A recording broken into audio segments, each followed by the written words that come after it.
अच्छा, इसके बाद ना एक हमें रिको ऑटो को लेकर सवाल मिला है। मीता गादिया जी का सवाल है। मैं माफ़ी चाहता हूँ मीता जी, सुबह जब आप बात हो रही थी ना, सारे दर्शकों के सवाल हम ले रहे थे, तो आपने बहुत लास्ट में सवाल भेजा था, तो आप अगर गुजारिश है आपसे पहले सवाल अगर भेज दिया करें।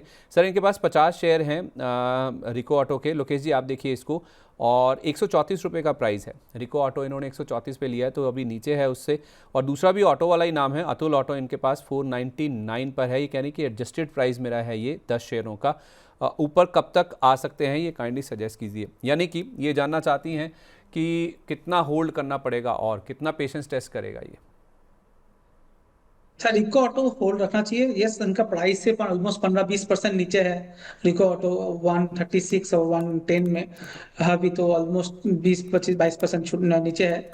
बट मुझे हिसाब से 3-4 महीने के अंदर अगर मार्केट सुधरता है, जो मुझे मुझे लगता है बहुत जल्दी अब सुधर सुधर सकता है, तो उस केस में रिको ऑटो वापस ऊपर आएगा। बट इस केस में आपका जो स्टॉप लॉस है ना, वो 102-103 का जरूर रखना चाहिए। वो बहुत इंपॉर्टेंट है।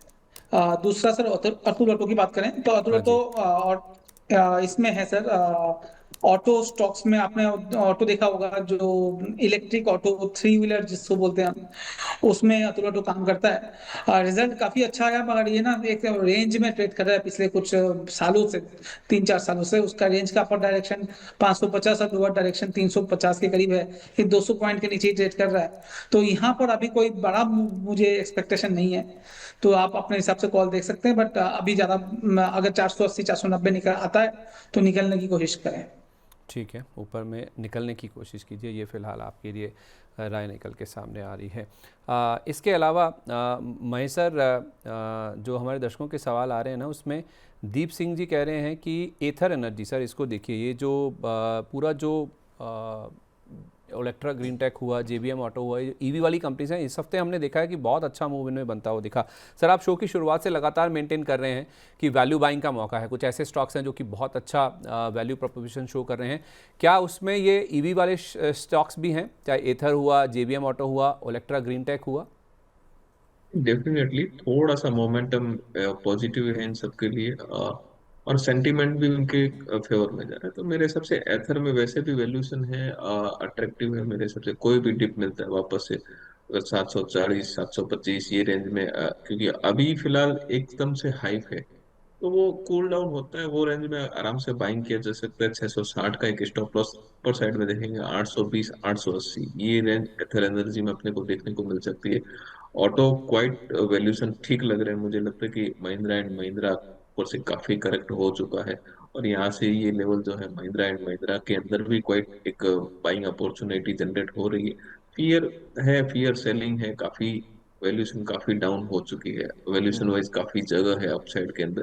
तो अभी ये टाइम है एकुमुलेशन का। तो ऑटो बाकी भी देखेंगे, वहां पे भी एक अपॉर्चुनिटी बन रही है। और ईवी के लिए तो स्पेसिफिक थोड़ा पॉजिटिव सेंटीमेंट बना हुआ है, चाहे ओलेक्ट्रा देख लीजिए, चाहे एथर एनर्जी देख लीजिए। जेबीएम क्वाइट थोड़ा सा हाई है पी वाइज, तो मेरे को जेबीएम थोड़ा नीचे मिलेगा तब देखेंगे। बाकी एथर और आपका महिंद्रा एंड महिंद्रा है, एथर है, तीसरा जो आपने सॉरी आपने अभी डिस्कस किया था ओलेक्ट्रा की लिमिटेड, ये जी, क्वाइट ठीक लग रहे हैं। यहाँ पे इन इन शेयर्स में ध्यान रखा जा सकता है, पॉजिटिव है। ठीक है। चलिए, आपको अब बता दें कि ओलेक्ट्रा ग्रीन टेक ये उसी ग्रुप की कंपनी है जिसके माध्यम से आप ये चैनल देख पा रहे हैं, मनी 9 यानी कि टीवी 9 डिजिटल, ये उसी समूह की कंपनी है। तो इस चीज़ को ज़रूर आप ध्यान में रखिएगा। मूव काफ़ी शानदार इन सारे स्टॉक्स में आज आप देखेंगे तो आपको नज़र आएगा, जितने भी ये ईवी वाले प्लेस हैं। एक सर बीपीसीएल को लेकर सवाल आ रहा है। महेश सर, आप ही बताइए मुझे, बीपीसीएल को लेकर क्या करना चाहिए। बीपीसीएल में सवाल इस तरह से आ रहा है कि बीपीसीएल में क्या इन लेवल्स पर फ्रेश खरीदारी की जा सकती है, या फिर थोड़ा अभी वेट कर लें, और नीचे जाएगा क्या?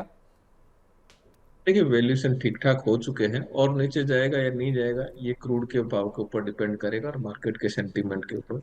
बट वैल्यूएशन अब अपर साइड से थोड़े से अट्रैक्टिव हो चुके हैं। अब किसी को बाइंग करना है तो थोड़ा थोड़ा बाइंग ये लेवल से किया जा सकता है। बट यहाँ से थोड़ी डाउन साइड रिस्क और बन सकती है, ये ध्यान में रखते हुए अगर आप देखेंगे थोड़ी और डाउन साइड बनती है। टेक्निकल सेटअप अगर देखेंगे तो नेगेटिव हुआ तो 260 या 265 इसके करीब करीब सपोर्ट मिलेगा। अगर कोई ज्यादा नेगेटिविटी होती है तो वो लेवल भी आ सकते हैं, तो उसको ध्यान में रखते हुए थोड़ा स्ट्रगल्ड वे में बाइंग किया जा सकता है।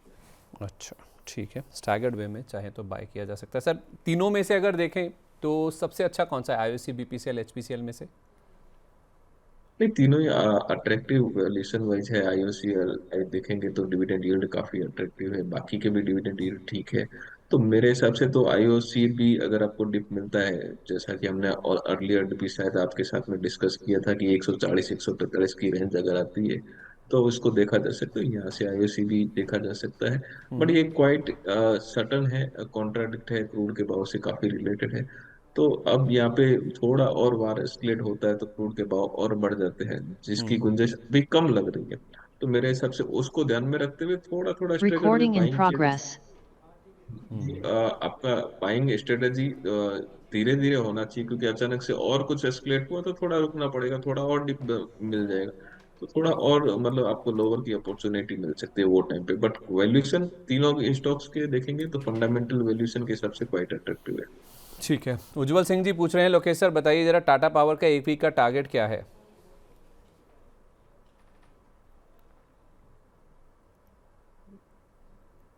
कहाँ तक का टारगेट सर, अप्रैल तक का? एक हफ्ते का सर, एक हफ्ते का। अरे बा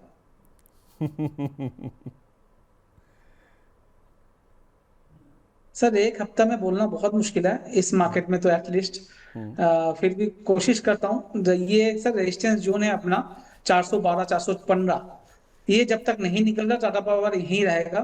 अगर ये 412 415 के ऊपर क्लोज होता है तो 430 432 तक जा सकता है। बट सबसे इंपॉर्टेंट चीज जो है यहाँ पर वो है स्टॉप लॉस। तो स्टॉप लॉस लगाना चाहिए 397 में।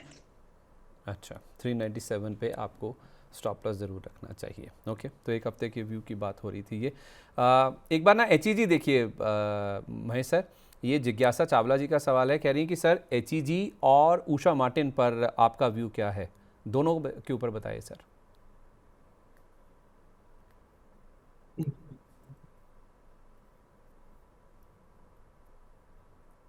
एचईजी की बात करें तो मेरे हिसाब से आपको एक स्टॉप लॉस जो है करीब करीब 470 के बिलो एक स्टॉप लॉस रखिए, 465 या 468 के करीब। और अपर साइड की रेंज अगर देखेंगे तो 540 फर्स्ट रेंज बनती है, 540 के ऊपर निकलता है स्टॉक्स तो फिर ये 570 585 तक की रेंज बता सकती है।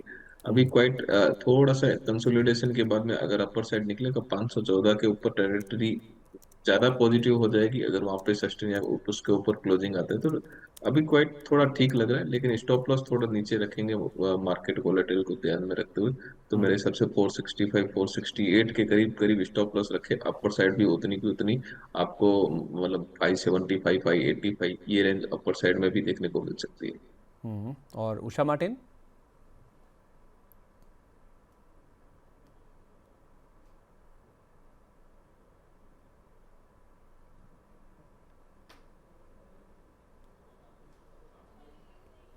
देखो, उषा मार्टिन के हिसाब से देखेंगे तो मेरे हिसाब से 360 का एक स्टॉप लॉस आप मेंटेन करके रखिए। अपर साइड में जब ये चलेगा पहला 424 बनेगा, 424 के बाद में 440 और उसके ऊपर निकलेगा तो फिर सीधा ये 470 475 तक की रेंज बता सकते हैं। तो स्टॉप लॉस थोड़ा लोअर है, कारण मार्केट वॉलेटाइल ज्यादा है, इतना अप एंड डाउन होता है, तो थोड़ा सा लोअर का स्टॉप लॉस रखेंगे अपन और इसको होल्ड कर सकते हैं।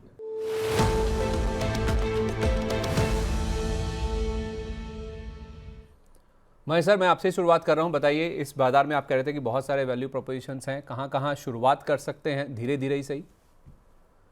नहीं, देखिए ग्रासिम जो कंपनी है, ग्रासिम है, अल्ट्राटेक है, ये दोनों ही कंपनी के अंदर मेरे को लगता है वैल्यूएशन काफी अट्रैक्टिव है।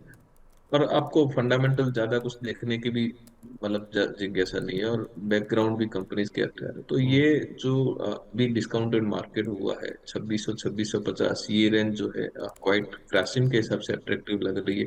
थोड़ा सा नजरिया लंबा रखें, ठीक क्योंकि है। अभी की जो ट्रेंड है वो नेगेटिविटी ज्यादा है। तो मेरे हिसाब से रेंज भी लंबी दूंगा, टारगेट भी थोड़े लंबे मिलेंगे।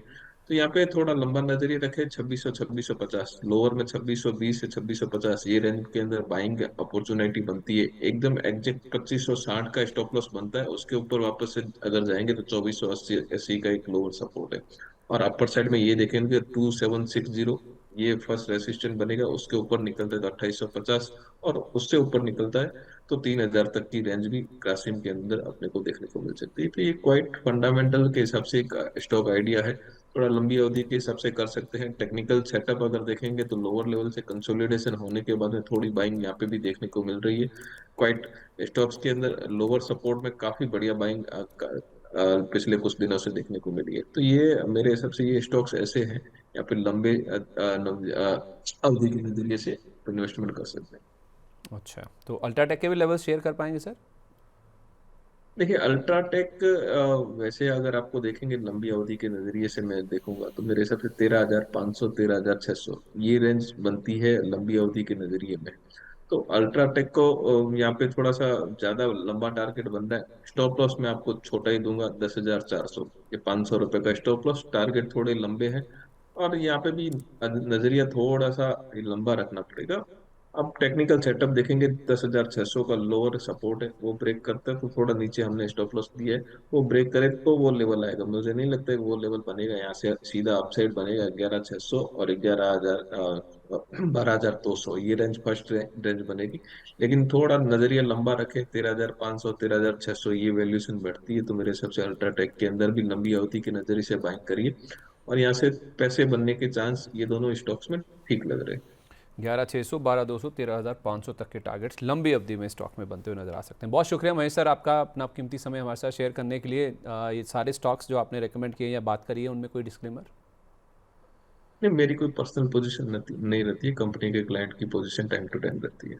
चलिए, बहुत शुक्रिया आपका sir, thank you so much अपना कीमती समय अपने बिजी शेड्यूल से निकालकर हमारे साथ शेयर करने के लिए। लोकेश सर, मैं आपके पास आ रहा हूँ, आपके कोई ऐसे वैल्यू प्रोपोजिशन, कोई ऐसे स्टॉक्स जो कि आपको अच्छे लग रहे हैं फिलहाल के लिए? जी सर, एक स्टॉक है सर जिसका नाम है सेंटम इलेक्ट्रिकल्स। ये काफी अच्छा लग रहा है, पिछले आज 11% ऊपर है इस मार्केट में।